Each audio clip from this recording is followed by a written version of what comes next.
with that amazing introduction to Oceanvolt, I think it's better that we hand over to Christian and let him introduce himself and Oceanvolt a bit further. Okay, thank you, Hannah. Enjoy being here. Hello, everyone. I'm Christian, and I've been with Oceanvolt since 2012. So I've seen this electric path evolve for some years now, and it's getting more and more exciting, and especially when you have opportunities like Arcona to work with. Yes, and somebody who's had the Arcona electric experience firsthand is you, Graham. Why don't you introduce yourself a bit? Sure. Good morning from California in the US, where it's still quite early out here. I, like Christian, am a fan of all things electric. Sitting here in my electric car, I feel the only way to do things is electric cars and electric sailboats because it's such an incredible experience. Got the great pleasure of sailing across the Atlantic Ocean in an electric Arcona in 2020, and I'm happy to share with everybody what it's like sailing an electric sailboat across the ocean. Yeah, because as you said, you crossed the Atlantic. Did you see any dolphins? Yes, we saw dolphins in many places. I think the best time was when we were surrounded by a pod of maybe 30 to 50 dolphins for about an hour.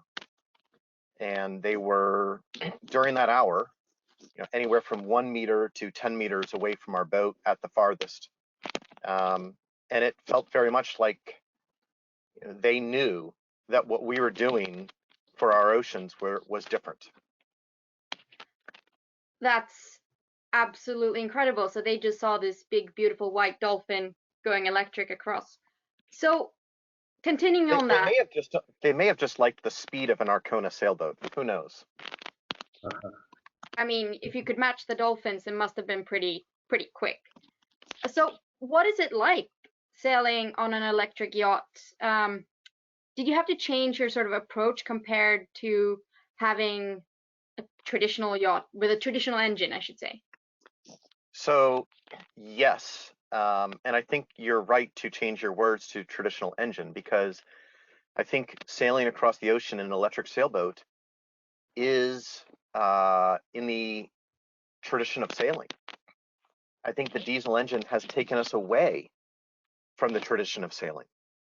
I think we need to remember that we all buy sailboats to be sailors, not diesel mechanics. And so, yes, I had to reorient myself as a sailor, not a diesel mechanic. And I had to think about when the winds dropped, like a racer, relying on the winds, not saying, oh, okay, now it's time to turn on the engine. We had the range, but not to do that all the time. And so it did make me focus on being both patient and better at light wind sail trim. And at first it was frustrating because any change is, but after I got through that, it was, wow, this is why we sail. We don't sail to have the diesel engine on half the time and sail half the time. We have sailboats to sail. And I felt that I was given this gift of becoming a sailor again through the electric propulsion. In addition to the fact that when I did use the electric propulsion, it was quiet, there was no fumes, there was no heat created in the cabin. It just made the entire experience more enjoyable, in addition to making me a better sailor. So we're actually going to jump back to that, the experience a little bit later. But you said going electric made you a better sailor. We all know that having a nice boat also makes you a better sailor, which brings me to my next question. Christian, can you go electric on any Arcona yacht? Yes, absolutely, you can. With a little bit of different setups. This, of course, depends on the size of the boat, the room available, the wishes of the customer to be just pure electric, or to have a backup power source of some kind, like a generator, portable generator or installed generator. The amount of comfort you want to have on board, if you want to live like in your flat or at home where you have everything electric, including your stoves and stuff, or if you're more going in for the lightweight, more like a sail racer like Graham and myself. Yes, for sure, there are the systems are available for all the sizes, and even bigger coming ones if Arcona chooses to launch one. Excellent. But I do have to ask, because I think this is something a lot of people sort of hesitant to go electric will ask you. How does it affect range, and will there be more maintenance? Because Graham, you said you don't go electric to become a sailor to be a diesel mechanic. Stumbling on my words here. Well, is this directed to me now, maybe? Yes. The question. I'd say that the range is, first of all, something quite dynamic. When you start talking about it, it's not a static mileage, unless you really have no wind at all and you have to get from A to B in a certain time. Then we really talk about static range. Of course, if you go pure electric, it's like an electric car. You have to just monitor the capacity you have left in the car and plan the routing a little bit more. But then again, if you have any apparent wind at all, very low speed wind, like 2 meters per second or something, you can use this to actually sail longer if you just push a little bit with the electric motor without any noise, and use a little bit of that capacity to have a nice cruising sailing speed again. So, and then again, if we choose to talk about a hybrid system or backup generator system, then we talk about then the fuel in the tank is again the limiting factor for the range. So so it's a pretty broad subject, but you have all the information about how much capacity you have left, how much you can go at the chosen speed. So the planning tools are there for you to have a safe journey at all times. We sort of circle back to Graham's thinking that it's more about which approach you take and how you plan your trip, perhaps. So I think there's two ways to think about electric range. The first is if you are a pure electric boat, as Christian was talking about, and it's not a set range. So for example, crossing the ocean, we had we were becalmed coming out of the Canary Islands, and we used our electric motor for a few hours or half a day to get out of that becalmed area. That brought our battery bank down, and then when we got the winds back, we hydro regenerated energy back into the battery bank, so that by the time we got, and we were using the motor at other times across the ocean, but we pulled into Bermuda with somewhere around 60% on our battery, even though we had gotten down to, say, 30% coming out of the Canary Islands. So as Christian said, you have to think about range as dynamic in an electric boat. You motor, you decrease your range. You sail and hydro regenerate, you increase your range. It's not static, as Christian said. The other way you can approach it is to have a power source on board, such as a diesel generator, and that then gives you a fuel-based backup reserve energy source to your electric propulsion system that gives you as much range or more as a diesel engine. Well, I mean, that sounds great. And I imagine it almost becomes like a competition, like how fast can we go and how fast can we charge and how much better can we push this boat in performance-wise. But and Hannah, that's why an Arcona is so important. That if you get a boat that does not sail well, then A, you're going to be sailing a less percentage of the time because it doesn't sail as well, and B, when you are sailing, you're not going to get the speeds that allow as much hydro regeneration as an Arcona. And Arcona is a perfect boat for going electric because it sails so well in light winds. It points upwind really well. You want to get a boat that sails well, and that enables the electric propulsion to be more enjoyable, more successful because the boat sails well. I think it sounds like a good plan.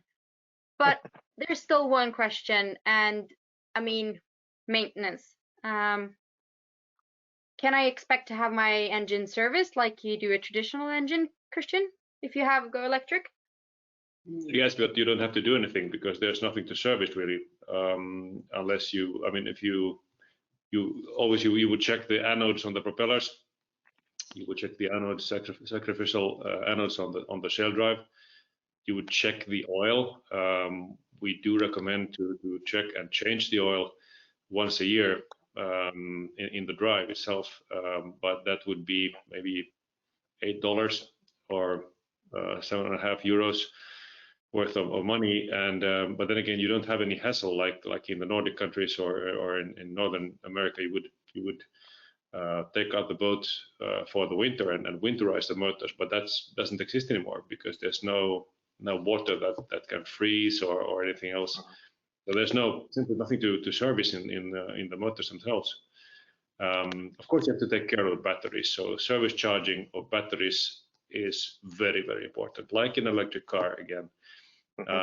But servicing as such comes down to maybe if you would have a backup generator installed, the servicing of this unit is what is more than a periodic maintenance issue. Yep.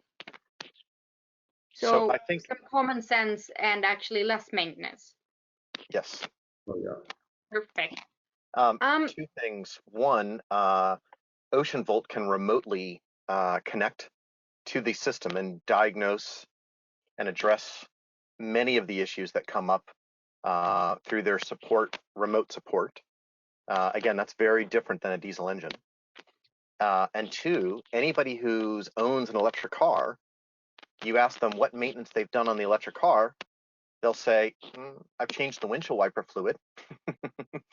And I think people need to understand that it's similar with electric motors in boats, that there is less maintenance and less depreciation of an electric motor. And it's in addition to it being a great experience. Okay. Well, I mean, you've sort of sold me on this, but I'm going to have to play devil's advocate here. What adaptations boat-wise would you recommend for people going electric? Say that you already have an Arcona, but you want to upgrade to electric, or you have any other boat, we won't mention names, but you want to go electric. What adaptations would you sort of have to think about? Christian? Well, if we take the refitting as a first option, so you have an old Arcona or any other boat and you would like to go electric, the motors and attachment flanges are made so that you can actually put them directly into the existing motor beds. You might do a bit of lamination. You would rip out a diesel tank. You would make it cozy and a nice floor, wooden floor in the motor room, because you can use that as space for anything else. So that depends on how much you want to do, and obviously you get rid of all the diesel fumes and stuff. So there's lots of upsides there. Normally, I mean, the installation like this is quite easy. We reckon something like between 35 and 45 hours of work once the diesel motor is out, and but obviously depending on how much you want to do on the boat. Then if we go for a new installation, it's actually quite much easier to do the electric motor installations, because you could, well, first of all, it sits in the same place as the diesel motor, or it can be moved if you want to change the interior of the boat. We don't have to have the motor exactly in the same spot as a diesel necessarily.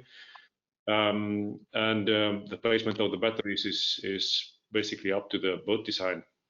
So there's quite little limitations. in that, and the rest is well, communication cabling.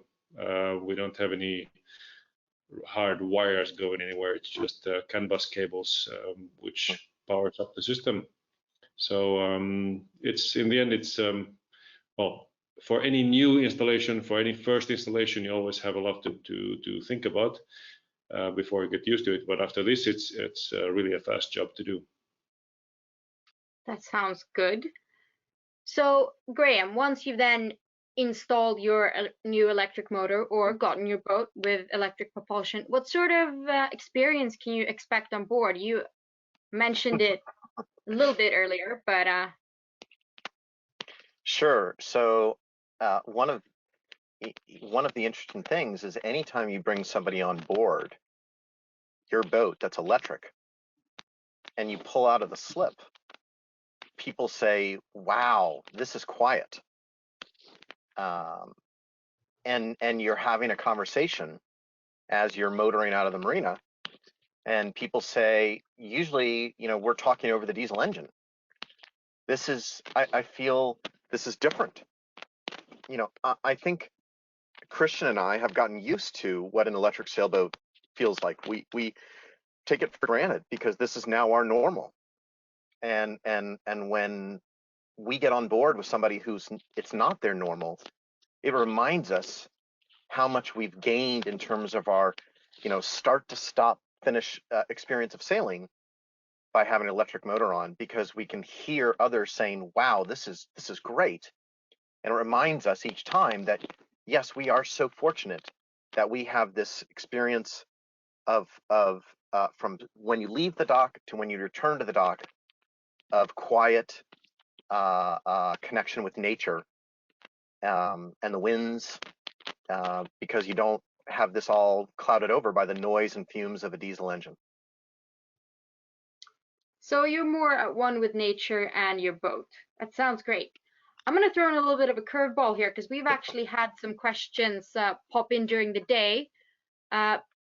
So for you to answer in this interview, hopefully. Christian, do you only do single motor installations? Oh no, we do even quattro installations depending on the size of the boat.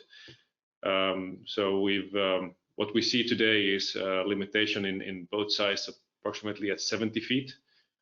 So there are catamarans with 4 of our motors, for instance, and in the Arcona 465, we actually chose to go with dual motor installation, which is from from a maneuvering perspective and redundancy perspective and the regen perspective, quite an interesting installation, and works really nicely. So yeah, we put several motors if you want to.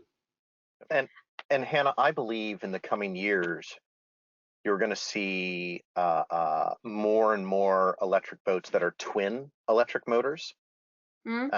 We have seen a very high level of interest in the twin motors, even on monohulls down to 40 feet or 12.5 meters, if I'm using my metric correctly. And the reason why is because it allows you to maneuver in a marina not by going as fast as possible, so you have water passing over the rudder, but going as slow as possible, so you can use the twin motors, putting one in reverse, one in forward, to maneuver and turn on a dime around the keel. And then secondly, sort of like you would on a powerboat with it's double. exactly right, except it's even better because a powerboat doesn't have the keel to turn on. A powerboat tends to slide through the water more than a boat with a keel. So when you have twin motors on a sailboat, you can literally turn in one spot at slow speeds. And the second thing it allows is doubling of your hydro regeneration, so that dynamic range that Christian was talking about is made even easier because you're regenerating the energy back into your battery bank twice as fast with 2 motors. It sounds great. So I think we're going to wrap it up here with the fact that if you do get twin electric motors on your boat, you can become YouTube famous for making the best docking ever. And we will actually come right back with the live Q&A. So see you then. Hi, and welcome back to the boatyard here in Uddevalla. And thanks for watching that interview that we recorded just a few days ago with Graham and Christian. And I'm joined again by Christian. Hi, nice to see you again. Hello, Anna. Hi. Nice to be back. And the audio is working first try. Christian, that video or that interview that we did inspired a lot of people. We've got so many questions for you. But first off, that Arcona 380Z, that's your boat, right? It happens to be, yes. It happens to be. So I'm a very happy owner of a 380 since 2015 already. And as you could see, there were some extra solar gadgets on that boat, which cannot be seen on other boats yet. So we've been testing, well, everything when it comes to solar power. Yeah, I guess if anybody should try it, it should be you. And she sails well? Beautifully, just beautifully, absolutely fine. I'm so happy to hear that. But we have so many questions. I'm gonna start right off. Okay. We did have a question about retrofitting Oceanvolt into an existing Arcona. We did actually answer that just now, so we're gonna skip that. But next question is, what is the standard battery capacity for an Arcona installation? Oh, that depends on the size of the boat, obviously. We have sort of standardized, well, most of what we've done lately has been a 30 kilowatt hour battery pack, which is the maximum that we can do for these small motors. And so it would vary between 15 and 30 kilowatt hours in battery capacity. Depending on the size of your boat, sort of. Depending on the size of the, yes, because there's a limit to what you can build in a 345. And then again, in the bigger ones, we don't have that type of limits at all. So here we can go max. Okay, thank you. Simon asks, how fast do you have to be going to generate electricity from your propellers? So the hydrogen regeneration. And what is the weight saving compared to an engine and full tank of fuel? Okay, we start with weight saving. If we compare the 380, we have a couple of 380s electric, and here the net saving is 130 kilograms, and that's before you even take out the diesel tank. So it's sailing. She's sailing lighter. And then about the sailing speed for regen, depends on what technology we are using. But if we are using a normal 3-blade Gori propeller, for instance, we need around 5 knots of boat speed and up before it actually starts giving something well, some good electricity.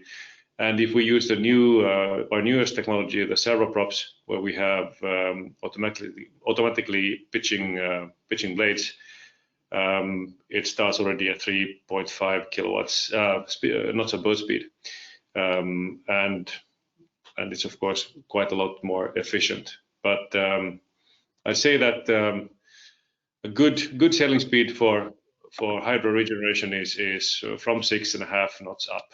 Yeah. So it sort of circles back to what we discussed in the interview. For electric propulsion to be a good option for you, you sort of want to have a fast boat initially because it sort of builds on everything. You want to have an Arcona, yes. Right answer. Anders asked, how many kilos was the battery bank on the A380? Well, as I said, we have two 380s. The one which we made back in 2015, these batteries weigh some 85 kilos. And now we are at half that weight today. So yeah, that's where we are. And is that because technology develops, making the batteries more efficient, or? The technology has developed. We are using different type of battery cells in those modules now.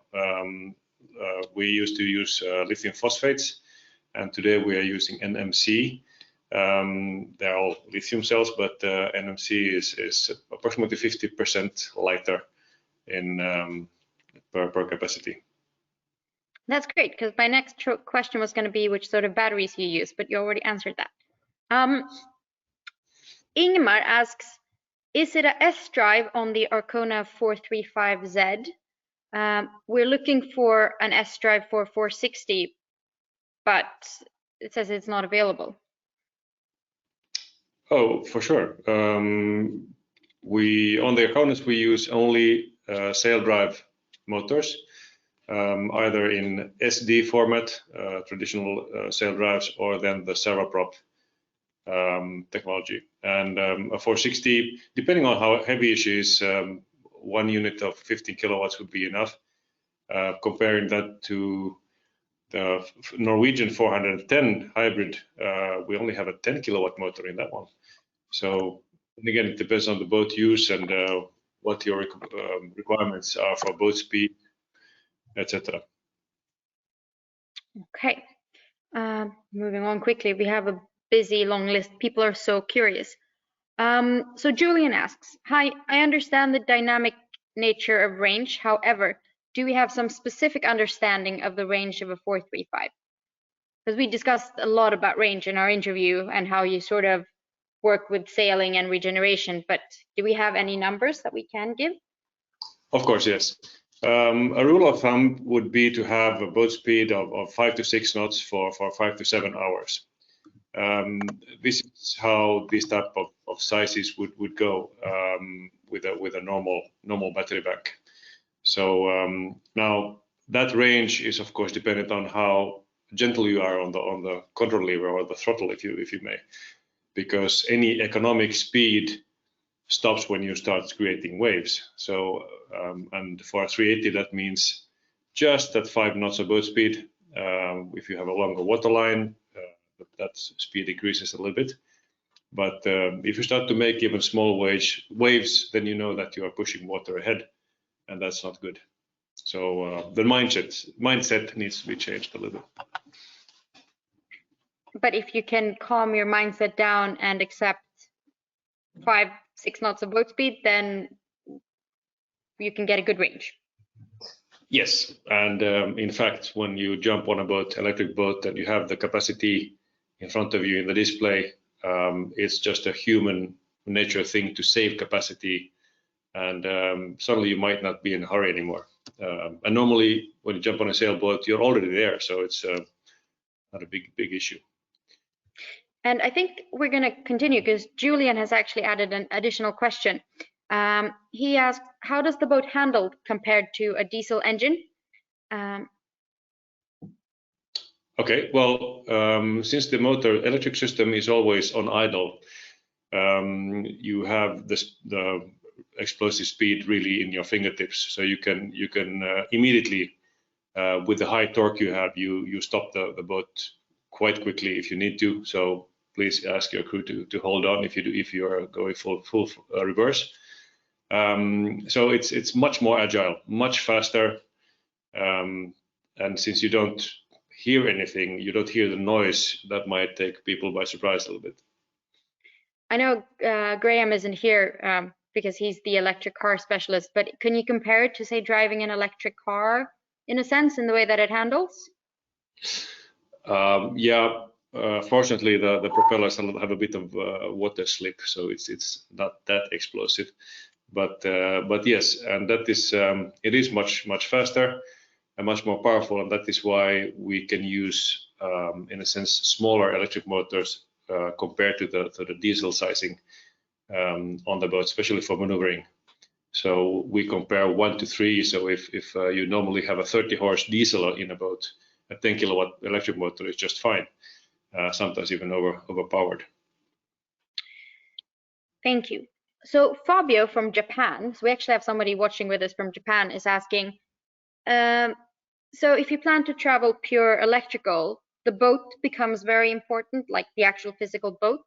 And if it's a better boat and better low wind sails, this sort of helps that transition to electrical. Is that correct? Low in sales. Didn't really get that idea now. Could you rephrase that, please? If he says if you have a better boat and better sails for lesser amounts of wind, so for light winds, that will help you out if you have an electrical boat. If you have a high performance boat that performs well in light winds, you will benefit. Yeah, I think it's what he's asking. Yeah, obviously, it would help. Yes. Yes. So we have Charlie, who's just joined us, so we might have to answer a question again. Can you do twin motors on a 435? You could, yes, because the motors themselves are quite flat, in if you like, so they don't take up much space. It's more a question of what is feasible when it comes to all the rest of the stuff which is in the boat. In the Arconas, normally the water heater is where the motor would be. The domestic batteries would also be on the other side again. So it's a bit of adjusting stuff. We had a question earlier about the putting dual motor on 380, and that's already I'd say we are at the limit when it comes to space. But for the 435, for sure, that works nicely. Good, Charlie. I hope you got your question answered. And then we got a question. I can't say name, but can you communicate with the boat remotely to check the batteries? Yes, you can. This is a standard feature of Oceanvolt, which is well, it helps everybody. Should something happen far away, even in the middle of Atlantic or somewhere else, we can always connect also by a satellite phone. This we have done during extreme races like One Day Globe already 5 years ago, or 4 years ago actually. And yeah, it's a part of the system. You actually cannot buy the system without it. Good to know. Jeroen asks, what would be the lifespan of the batteries and how does temperature affect electric propulsion in practice? Temperature starts to affect the way you handle the system when you get below zero. Lithium-ion batteries cannot be charged when the cells go on minus, but can be discharged. So if you would end up in the ice somewhere and it gets really cold, we might have an issue. But otherwise, it hardly ever makes any trouble. And what was the first part of that question, please, Hannah? The lifespan of batteries. Okay, it's a good one. We don't know. Even if we have had these batteries already in use since 2009, they still haven't started to degrade or show lesser effect or state of charge or capacity. And the reason for this is when we are having these batteries on a boat, we treat them quite softly, but the charging and the discharging is quite soft, and the curves are quite low if you compare to electric cars, where you're spanking the batteries quite a lot. So you are actually stressing the cells in a way quite a different way on a boat. Partly also because you want to have the extra safety. As I said before, it's kind of a human nature to just save the battery pack as much as possible. So if you are treating the batteries correctly, you are service charging them when you put the boat away for the winter. You top charge them and you do the same just before you put it in water. You'll be looking at, well, at least, I don't know, 12, 13. We don't know what happens after 15 years because we haven't seen it yet. So yeah. So we'll get back to you in 15 years. Well, the technology is going to evolve so much, so you might want to have more capacity anyway at the time. This is true. Joris asked, can you share a little on how space is used for a hybrid setup with electric motors and a generator on a boat like the 410, including weight and fuel storage impact? Yes, on the 410, the generator is in the motor room, and everything else is the same on the boat. So the generator actually takes only the space from the diesel motor itself. And I think we saved something like 50 kilos net in the end. Okay. Henrik Torgersen, he wanted to have a fair battery bank, fair size of diesel tank, and but then again, he when we experienced the fuel saving was up to 95% compared to his diesel on the same boat or the same size boat. We realized that okay, this diesel tank can be a lot smaller. And you don't want to have diesel sitting for a long time in tanks anyway, because it gets spoiled. So normally I'd say that a net weight saving on a 410 size boat should be something like maybe between 50 and 100 kilos metric. Yeah. Okay, Joris, I hope that answered your question. Charlie's having a lot of questions today. Asks if you can put an induction stove, I guess, so that you don't need to have a gas cylinder at all. Yes, this is quite common for people that want to go around the world, for which our system is quite well suitable. The electric propulsion system is not only the motor itself; it's a complete power management system on the boat, which changes everything. It's quite common to have induction stoves, as it's even faster than gas. An induction stove uses a lot of starting power, but is quite efficient and fast, so you end up not using too much. It becomes an energy balance calculation in the end, so that's what we normally do for all the projects. We have a glance on the appliances on board and the usage, and then we can size up battery banks and generators accordingly. You don't have to vacuum clean and iron your shirt at the same time, so you can choose a little bit here. And but it's an energy balance question. I thought the benefit of going on a boat was that you didn't have to vacuum your shirt, so just stay away from the shirts and you'll be good. Okay, Anders asked, how would you do the heating in a yacht with electric propulsion system? Is it the same sort of answer? Yeah, maybe. I must admit that the first zero emission is not that zero emission, because we have an 8-liter diesel tank for the Ebersprecher heater on board.